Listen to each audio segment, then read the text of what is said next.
Have you ever been in an elevator just shooting up dozens of floors and thought, what's actually making this happen? Like, what invisible magic is going on here? Well, today we're going to pull back that curtain. Thanks to an incredible technical breakdown from the experts at Novinpooya Elevator, we're going to decode the amazing engineering behind the traction elevator, from the pure physics of grip to the science of a safe, smooth ride. All right, here's how we're going to tackle this. Think of it like a series of engineering puzzles. First up, the basic physics. What makes it all work?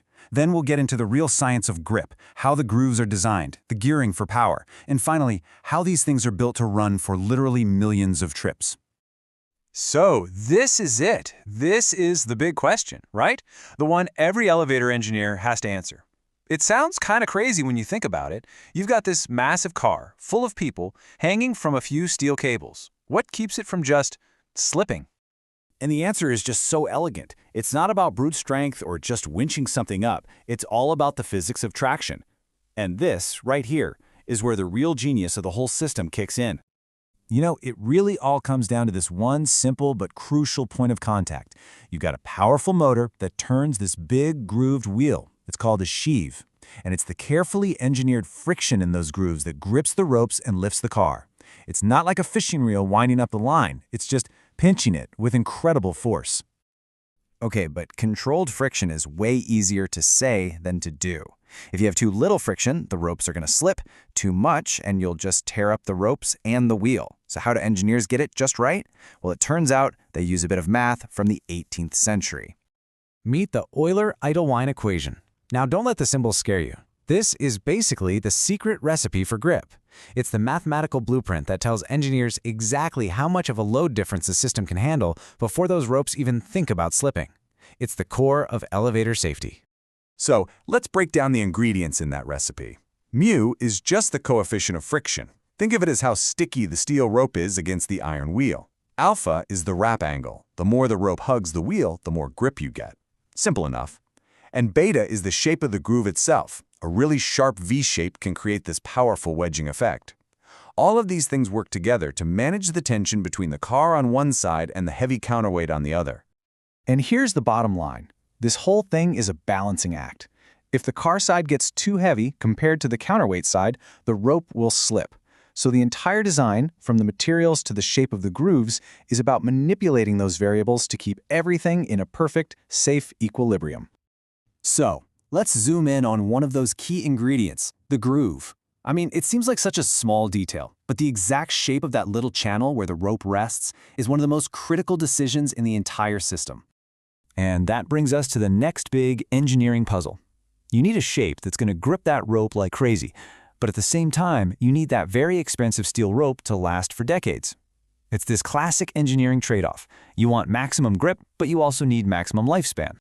And engineers have basically come up with three main solutions. You've got the gentle U-groove, which is like a cradle for the rope. It really maximizes lifespan, perfect for those super fast modern elevators. Then you have the total opposite, the aggressive V-groove, which wedges the rope in for maximum traction, but it does wear it out faster. And then there's the undercut groove. It's this clever hybrid that's gentle most of the time, but gives you extra bite if things start to slip. Yeah, to put it another way, the U-groove is all about spreading out the pressure. It's gentle. The V-groove is the opposite. It concentrates the pressure to create that powerful wedge effect for just incredible grip. The choice really just depends on what the elevator's job is. Is it all about a smooth, fast ride, or is it about pure, unadulterated lifting power? Okay, so we've totally mastered grip at the micro level. Now, let's zoom back out and look at how the entire system is set up to deliver either blazing speed or raw power, all depending on what the building needs. This is where the roping system comes in. And honestly, the best way to think about it is like the transmission in your car, right? You can gear it for high speed out on the open highway, or you can gear it for high torque to get up a really steep hill. The two most common setups are 1-to-1 and 2-to-1. Now with 1-to-1, the rope is connected right to the car. So the car moves just as fast as the rope. It's super fast, super smooth, perfect for skyscrapers, but you need a big, powerful motor. With 2-to-1, the rope goes through some pulleys. This cuts the car's speed in half, but it doubles the motor's lifting power. That means you can use a much smaller, more efficient motor, which is why it's perfect for those modern elevators that don't even have a machine room anymore. So we've got the physics down, we've got the grip, we've got the gearing. The last piece of this whole puzzle is endurance. How do you make sure all these parts can handle these insane forces, day in and day out, for decades, without ever failing? Well, a big part of it starts with this number, 40.